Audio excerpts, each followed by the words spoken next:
It's Eliott and Nina, and welcome to the Cookout. We have our first inaugural guest, Gail. Congratulations, you've been invited to the Cookout, so welcome. Uh-huh. But the first thing we need from you is that if you're coming to the Cookout, you got to bring a dish with you. So, what's your favorite dish you want to have at the Cookout? Mac and cheese. Oh I yeah. can make some mean mac and cheese. I'm not even, it's Oh, like I had to buy so much cheese. It was ridiculous. So many sticks of butter. I even make it with the shell mac and cheese because that hits different. Like yeah. I got it down. That's so good. So are you a regular cook? This sounds like a fancier version of mac and cheese. I wish I'm so bad at cooking. Like, genuinely, like the way I just like go to Waffle House instead of like making myself breakfast because it's so much easier. I'm so glad you decided to take care of yourself because we need you big time. A big congratulations to you for doing what everybody's dream is. Look at you with the breakup anthem. Look at you with making a breakup the greatest thing that's ever happened. Thank you. I really appreciate that. Yeah, absolutely. Yeah, so So obviously you got this big jam, this massive song, but this isn't new to you. You've been writing songs since like you were a kid. Kind of describe what it was like traveling back and forth from Texas to Nashville, doing all those songs and how you grew with your writing and as an artist throughout that time. Yeah, I mean, my start of music, like my journey overall started with my love of performance. Like I just loved singing for people. I would be in restaurants and I would sing. Like it would be the most like embarrassing thing. Like I was the type of kid for some freaking reason. I was just like, you want to hear me sing? You want to hear me sing. You want to hear me sing, like so ridiculous. And so I started taking vocal lessons and I would just like perform in like random like places that would let kids sing. Like I was like 7 or 8 doing that, or I would do like a summer camp over the summer where we'd like learn a song over the past like 2 weeks and learn choreography, and I would like sing it for the parents and dance and all that. And then around like 9 or 10ish, I started learning guitar, and then I started writing songs kind of around the same time. And like even the way I would learn guitar is there'd be these like 4 hour Minecraft live streams, and I would just sit and play a G chord for 4 hours straight because you need to like build the calluses on your fingers, and that like it hurts, you know. And so like I'd literally just sit there and like try and like switch chords over and over again. And then I started like I I like have an obsession with notebooks. Like I love notebooks, and I started just writing songs down. Specifically, We Fell in Love in a Hopeless Place by Rihanna. I don't know what it was about my brain, but I was like, that's it. That is a song. And so like I kept writing it down. Like I just kept writing it over and over again because I was just so fascinated by the lyrics and the melody and how it can like get stuck in somebody's head. And then all of a sudden, like I started just rewriting things, and I just started like coming up with my own concepts of songs. And like I remember like one of the first songs I wrote was like Carousel, and it was about like my best friend who got with my boyfriend when I was in like first ooh, grade or something. ooh. Like it was like the most dramatic song, like you're the air I need to breathe and you're somebody she doesn't even see, like something like that, you know. And I used to just like guess about how people would feel. Like I would guess what love felt like. I would guess what heartbreak felt like. And even when I was like 12, 13, that's when I kind of got like the first boyfriend, first heartbreak. And it was like my first time writing from like personal experiences of pain, you know, like having the first, like this thing hurt me, this person hurt me. And like I wrote it into a song. And that's when I started writing about like my own personal experiences. And then I would do writers' rounds a lot. So it's like 3 to 4 people go on a stage, sing in Nashville, and like one person sings, one person sings, one person sings, one person sings. And I was doing this since I was like 10. So I'd be this 10-year-old with a guitar that's like bigger than me. And all of these writers' rounds are in bars. And so like I'd walk in with my guitar, and then the person who checks everybody's ID is like, what are you doing here? And I'd have like the X's like everywhere because like God forbid like a 10-year-old drinks, because I would like never, but still they're like, no, like everybody was like, why is this 11-year-old here? Yeah. And I really did that since I was like from 10 to almost 15, because I was 15 when quarantine started, like when 2020 hit. And so for a long time, like people didn't really want to write with me. Like I get it. Like if you meet 11-year-old at a bar, you're like, why is she here? You know, when I was like 12, 13, that's when more people started writing with me. And I just kind of like started co-writing with people and collaborating with people and just writing songs. And I was doing writers rounds like 3 to 5 times a week. And I was trying to write with people 3 to 5 times a week while also doing school, like my homeschool on top of that. And I've literally just been doing that for 7 years. That's when I started going to Nashville when I was 10. We moved when I was 12. And I was just kind of doing that as much as I could, like anything that I could learn about music, even just like playing guitar, learning piano, writing songs, co-writing with people, learning about production, how to perform. Like I was just constantly wanting to like continuously get better at music and keep working on my craft. Like I still haven't like reached this point of like, I'm good, I don't need to learn anymore. You know, like I keep wanting to like grow as a songwriter and become more experimental and keep pushing my sound and all of that. And so I've literally just been doing that since I was 10, like just continuously trying to learn more and like make myself a better musician. I love that you love your craft so much, that you've dedicated so much time to being better. But I do have 2 questions that came out of that story. One, 10-year-old in a bar.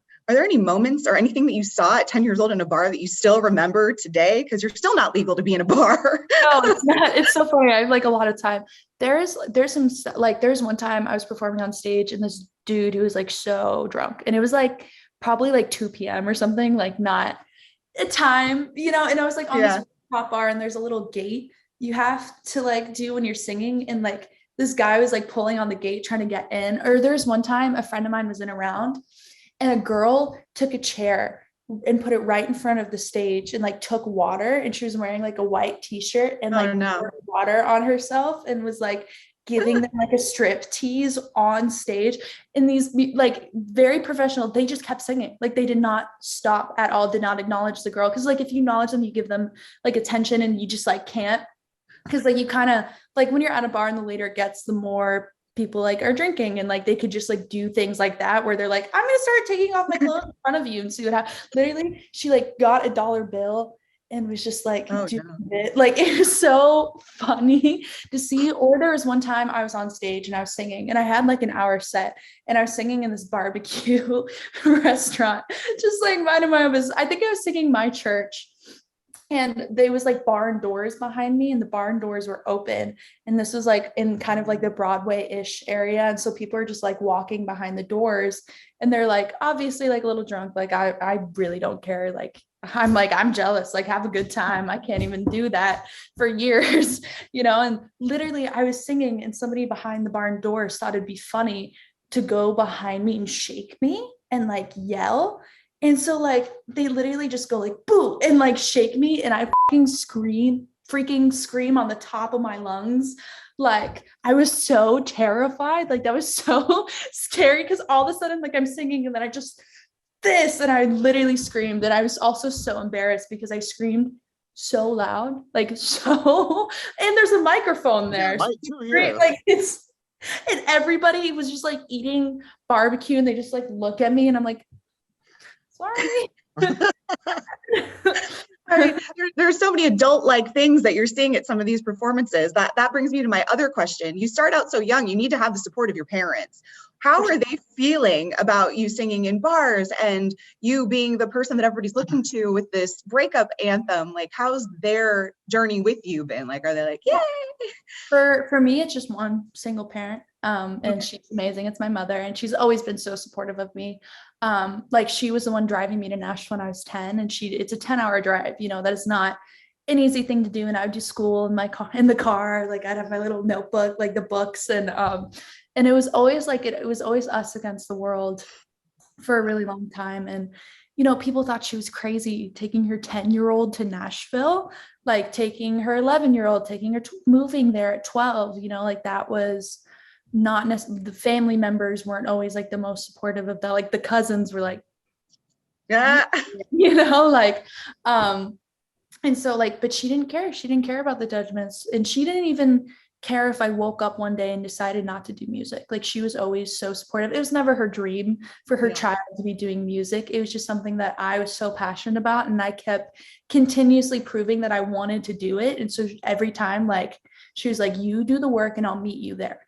And so like she was always so supportive in me living my dream. And she, for a really long time, was a female athlete. Like she did soccer. She went to college for sports, and being like a female athlete wasn't necessarily the most like conventional career path, and her family supported her in that. And so I think that also led her to be able to support like my unconventional career path. And what I also really love is my mother always said, she's like, I didn't know much about music, but I knew it was more than standing on a stage and looking pretty and sounding pretty, you know? And I'm very appreciative that that was something that she saw that it was more than me just going on a stage and just being like this. And, you know, like there's more to that. And I literally would not be able to do this without her. None of this would be happening if she didn't have the balls to take me to Nashville when nobody else was supportive of it. And she believed in me when I didn't even always believe in myself. And she also never pushed me to do anything I didn't want to do. You know, like she always was like, do you want to do this? And I'd be like, yeah, I do. And obviously, like I had my moments that were literally like, I've once quit music for 30 minutes before, where I was like, okay, like literally she called the school. They're going to enroll me. Like it was because I was so lonely. I was homeschooled and I was in high school, and I didn't even know if I was going to get to go to homecoming and all of those like normal high school kid experiences. And I was like, you know what? And we already moved to Nashville, did the thing, and we're already there. And she was like, you know what? Okay, I'll call a school. We'll enroll you right now. We'll do it. You know? And then I was like, no, that's a little real. No, never mind. I'm good. You know, but she was always so supportive in me and where I was at the time. And I'm just like so grateful for her. And she, you know, like she wasn't always like in love with her daughter being like super vulgar and cursing all the time, but also because she knows who the song is about, she thinks it's hilarious. It's like I was like, oh my God, he's perfect. He's so much smarter than me. He's so much more attractive to me. He's like such a great guy. And she was like, sure he is. Well, you gotta love having the support of your parents. That goes a long way. And obviously, I love that she said, you know, put in the work, and you definitely put in the work. So now you got this massive anthem, which I think is probably the best way to get revenge on an ex. But let's say for, you know, normal people like us who can't sing and songwrite, what we want to give you a couple of options. okay. And which one do you think would be good to have revenge on an ex? Like, would you think, you know, dating one of their friends, flexing on social media, you know, maybe some targeted ads like, hey, I'm living really good now without you. Or maybe take out a billboard and like put on their phone number and what they did to you and that they're a real bad person. Which one of those options would you lean towards? Hear me out. That sparked an idea. I've done this before. I didn't do this for this guy. My like best friend once like was flirting with this guy, and he ended up having a girlfriend. And like, of course I was like so pissed. So I signed him up for pregnancy updates. Once a month or like every week, it'd be like, your baby is the size of a papaya, or like your baby. And I like also signed him up for like a bunch of like menstrual things. So it like constantly be like updating him on his period and like his baby and like all of these things. I signed him up for the most like ridiculous ads. I signed him up for like his car. Like there's just so many things, the random things that I signed him up for, just trying to like, and like I signed it up for multiple pregnancy updates, like multiple.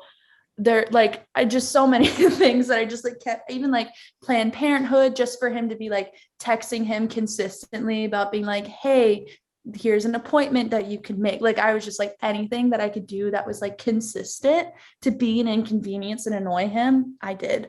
Wow. But for sure getting with a friend, I feel like that is a pretty obvious one.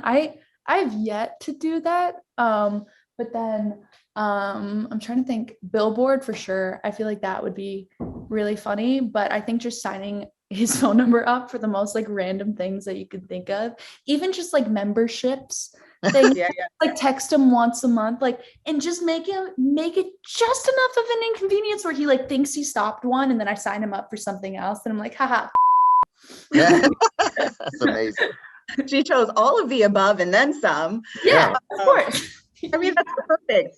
F you. And the cover that you chose, by the way, I just want to talk about the song for a second as we're all into this revenge. You have a middle finger on it. I saw you on Jimmy Fallon. You explained that it was actually your middle finger. You explained that you actually broke your middle finger, so you were able to use it. Whose idea was it to use the middle finger on the cover? It honestly was a pretty general, like, everybody, even when I posted it, people even just slid up and were like, this is an album cover. And I was like, yo, that is like an album cover. But I like, ABC was already a song, but I didn't know I was releasing it when I broke my middle finger. So it wasn't like an instant connection of like, this is the ABC single cover. I was just like, oh, that's like a really cool like album cover or something. And then even like the release of ABC was more of like a last minute thing. And I was going to release a different song actually. And so like I had photos for a completely different vibe. Like it literally was like a ballad, basically what I was going to release. And it was like a very like sad song. And so like the photos I had were that type of vibe in that universe. And so I needed something that like fit ABC. In one, I didn't want to spend the money on a photo shoot because no. And then two, I didn't want to like try and find a photo of my face that I'm like, yeah, I don't look ugly in that. That's so difficult. Like it's so difficult. And so I was like, you know what? I'm gonna use that. And it worked out perfectly because it was my middle finger, you know, like if it were my pinky, I don't know if I would have done it, but like it just kind of worked out perfectly. And it was just such a like crazy experience to have my middle finger like completely the wrong direction. And what I think is really funny is the producer, like who produced the song ABC, Pete Nappy, his worst fear is breaking one of his fingers and it being the opposite direction. Like genuinely something that just irks him, like since he was a child, like because he saw a movie of that happening to somebody and that like stuck with him. And like I sent him the single cover and he literally had to make his girlfriend delete the photo because he could not look at it. He was like, get this off my phone. Like I can't even look at it. Oh my gosh. Well, it worked out perfectly. And you couldn't ask for a better cover art picture. We got one last thing for you before we let you go. We know we got to get going, but we're getting to know you for the first time, getting to meet you for the first time. And I know there's still people getting to know GAYLE. So we want you to make an acronym out of your name of like character traits to describe GAYLE, like for like each letter. So like Nina would be N for nice, and I for interesting, and another N for nice again. Because she's that nice. She's really doubly nice. And A for adorable or something like that. Okay. What would you put for GAYLE? I'm trying to think for G. What would that be? G is for genuine.